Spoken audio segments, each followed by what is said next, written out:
Bienvenue dans l'émission Pâtisserie. Pour information, j'ai pris note de vos retours, notamment un que j'ai une tenue un peu plus professionnelle. Donc voici avec la tenue officielle. Et numéro 2, j'ai compris que mes vidéos étaient assez sombres.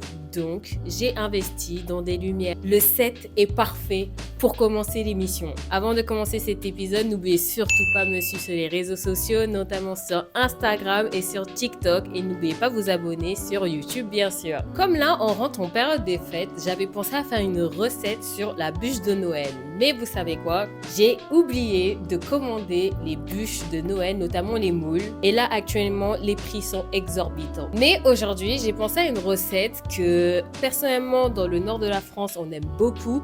Je trouve que c'est tellement réconfortant, tellement doux à manger, on dirait un nuage. Dans le nord, ça s'appelle des pouchins, mais dites-vous que ce sont des choux à la crème avec un mélange et de crème pâtissière et de chantilly. Pour aujourd'hui, on va faire 3 préparations, mais j'ai déjà fait une en amont qui est le craquelin pour les choux. Du coup, là, je vais filmer et la crème pâtissière et bien sûr la pâte à choux. On va commencer par la crème pâtissière. Pour ça, il faut bien sûr du lait, du sucre blanc, mais j'en ai plus.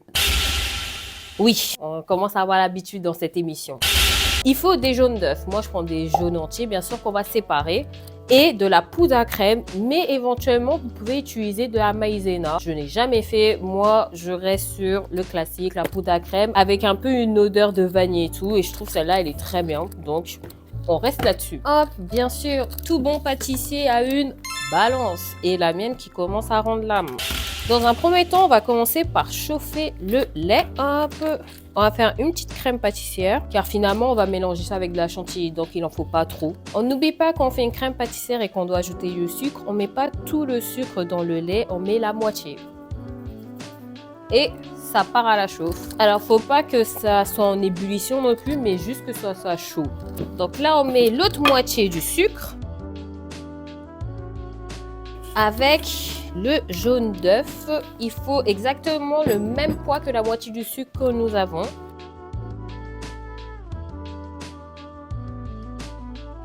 Vous allez voir, cette recette, on va utiliser énormément d'œufs. Donc là, on va venir mélanger le jaune et le sucre. Comme je vous ai dit, c'est mieux avec le sucre blanc, mais bon. Et là, on va mettre la poudre à crème. On va mettre dans la préparation directement où il y a le jaune et le sucre.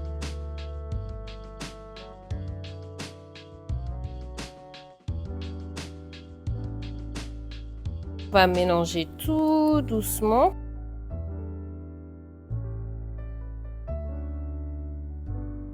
En soi, la recette, elle va très vite, mais le moment où il faut être concentré au max, et je crois que pendant la vidéo, je ne vais même pas ouvrir ma bouche, c'est quand je dois faire la pâte à choux. Donc là, c'est chaud. On va pouvoir verser la moitié et pas toute la préparation. On va mélanger tout doucement, tout doucement. Il faut que quand vous mélangez, que ce soit un mélange homogène. Et là, on va tout verser directement dans la casserole. Et là, cette étape est très importante parce qu'on va tout renverser et on va jamais s'arrêter de mélanger.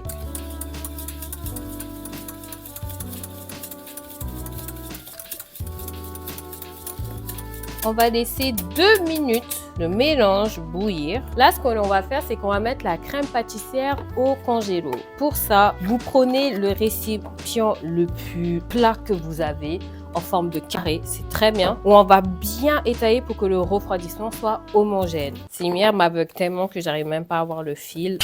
Le temps de préparer, les 2 minutes sont passées.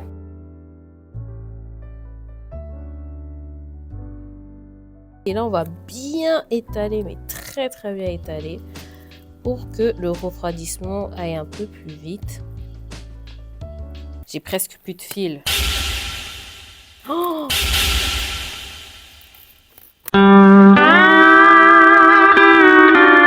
On n'oublie pas quand on filme la crème pâtissière, c'est toujours au contact. Je vais voir si j'ai un autre film. Ah, j'ai confiance en moi.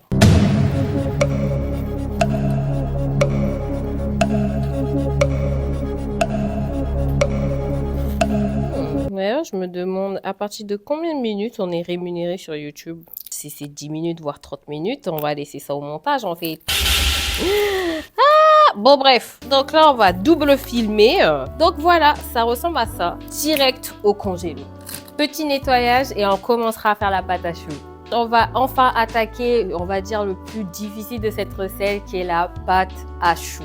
À savoir quand on fait une pâte à choux, il y a 2 étapes cruciales. Il y a l'étape de la déshydratation, c'est-à-dire qu'on va venir sécher la boule que l'on va cuire. Je vais vous montrer tout ça bien sûr à la caméra. Et l'étape de l'hydratation où là on va ajouter des œufs petit à petit. Mais avant ceci, les ingrédients pour faire une pâte à choux, il faut de l'eau, du beurre, un peu de sel, un peu de sucre, de la farine et beaucoup d'œufs.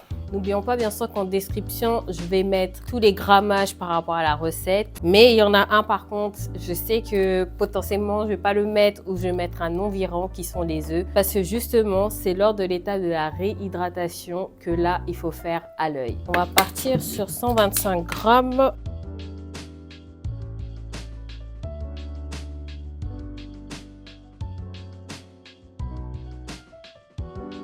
Donc là, on va mettre le beurre, l'eau, le sucre et le sel ensemble et on va venir chauffer tout ça.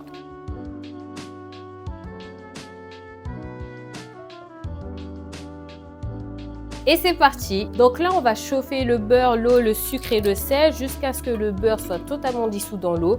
Ensuite, on va venir ajouter la farine dehors du feu. Très important que ce soit dehors du feu. Comme on a pesé notre farine, on va déjà préparer du coup le KitchenAid qui va servir à l'étape de la réhydratation avec les œufs. Comme vous pouvez le voir, parce que vous regardez tous mon émission, j'ai enfin changé mon bol en céramique pour un bol en inox. Et vraiment, ça change la vie. Et en plus, ce que j'aime bien avec le bol, c'est que le support ici est élevé. Ce qui fait que littéralement, quand je mets ma feuille, mon fouet, peu importe, ça va jusqu'au fond. Le seul truc qu'il n'y a pas, qu'il y a sur mon bol en céramique, c'est qu'il y avait ici de quoi verser directement le bec doseur. Mais là, il n'y en a pas. Mais c'est pas grave. Et d'ailleurs, en parlant d'affaires durant le Black Friday, j'ai acheté une nouvelle feuille. Et je suis extrêmement contente parce que ces trucs-là sur le site de KitchenAid à 100 €. No, we don't do that. Et pendant ce temps, ici, c'est en train de fondre. Je vais prendre la deuxième caméra pour que vous voyez ça. Donc là, vraiment, on attend que le beurre soit totalement fondu. D'ailleurs, j'ai mal placé la caméra, je crois. Il me faut vraiment une équipe. Il n'y a pas des gens qui ont confiance en mon projet, qui veulent, je sais pas, tourner l'émission avec moi parce que c'est dur. Entre les lumières, gérer les caméras, voir la lumière, les micros. Donc là, ce que l'on va faire, c'est qu'on va mettre la farine dans le mélange au beurre. On va mélanger. Donc vraiment, c'est très important d'ajouter ça dehors du feu.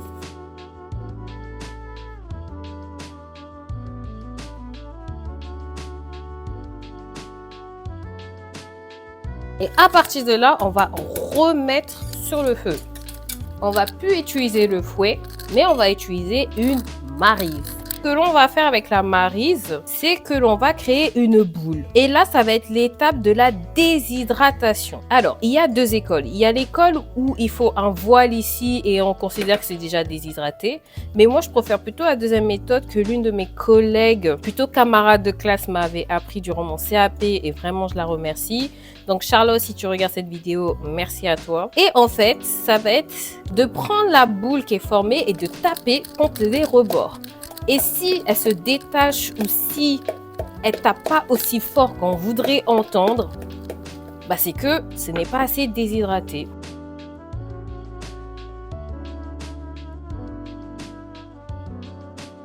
Quand on est censé faire la boule finale, elle se compose toute seule. Donc là, je vais filmer avec la caméra de mon iPhone en détail, mais là, ça va être la réhydratation. L'étape, on va dire, la plus difficile parce que c'est à vue d'œil. Donc là, c'est le moment où je vais fermer ma bouche.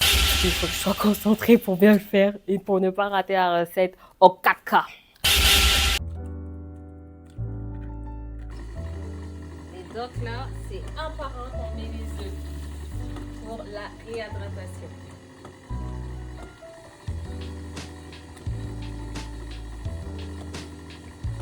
Une grosse étape. Oh, c'est beau. Une grosse étape.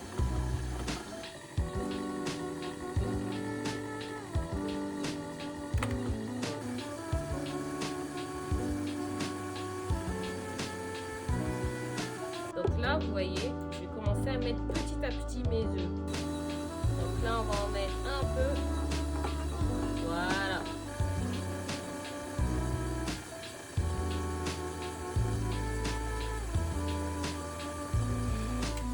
Comme j'ai dit, là, il est temps de vérifier littéralement petit à petit.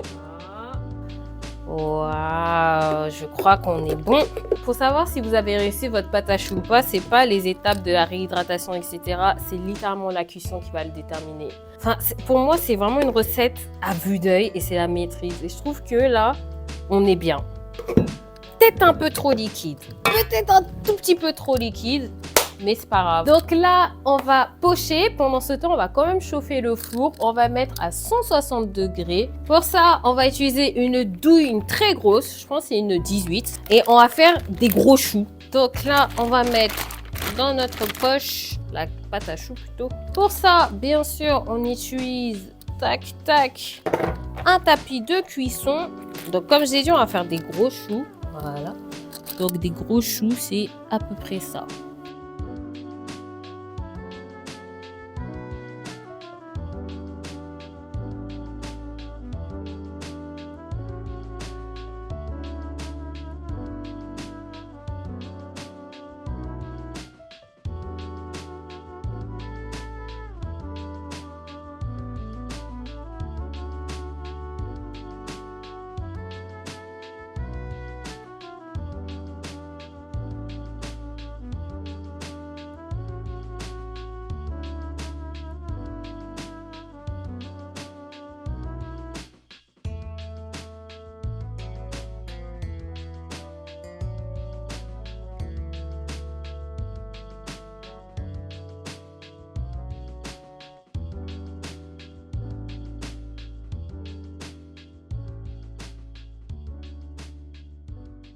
Je trouve que la régularité, là, on n'est pas ouf. Mais comme je dis, pour la prochaine fois, ce sera meilleur. Et ce que l'on va faire, c'est que l'on va mettre notre craquelin. En fait, il faut un tout petit peu plus enfoncer. Waouh, je souffre autant. Donc, on a terminé nos choux avec le craquelin. Ça va au four pendant 30 minutes. N'oublions pas, ne jamais ouvrir le four quand vous faites de la pâte à choux. Jamais. Vous m'avez entendu? Jamais. On termine tranquillement la cuisson, puis on va faire la garniture de nos choux, de nos pochins en fait. Les choux sont prêts. Voilà à quoi ils ressemblent. J'ai dit que je voulais gros et c'est exactement ce que je voulais. Non, en vrai, ils sont grave beaux. J'ai rien à dire là-dessus. Ils sont super beaux.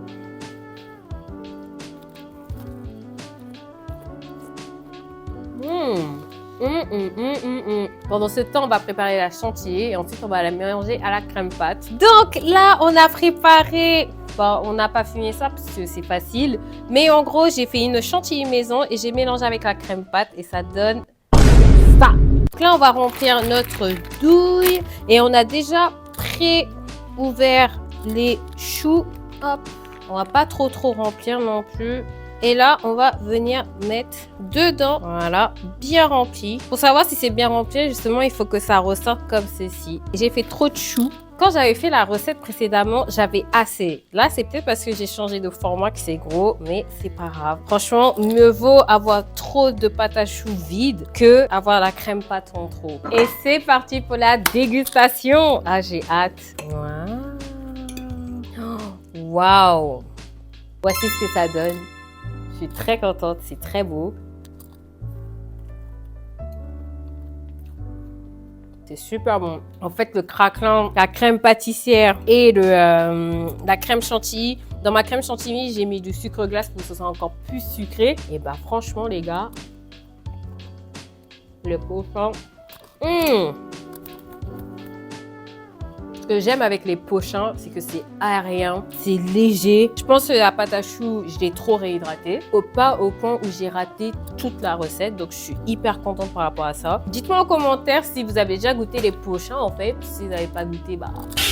pris le temps de le faire ou de faire la recette. En tout cas, je vous remercie d'avoir regardé cette vidéo avec moi. J'espère que vous avez pu apprendre. J'espère que la prochaine fois, ce sera encore plus beau et meilleur. Une bonne soirée, une bonne journée à vous. Et n'oubliez pas de vous abonner sur Instagram, sur TikTok et également vous abonner à ma chaîne YouTube. Bisous! Moi.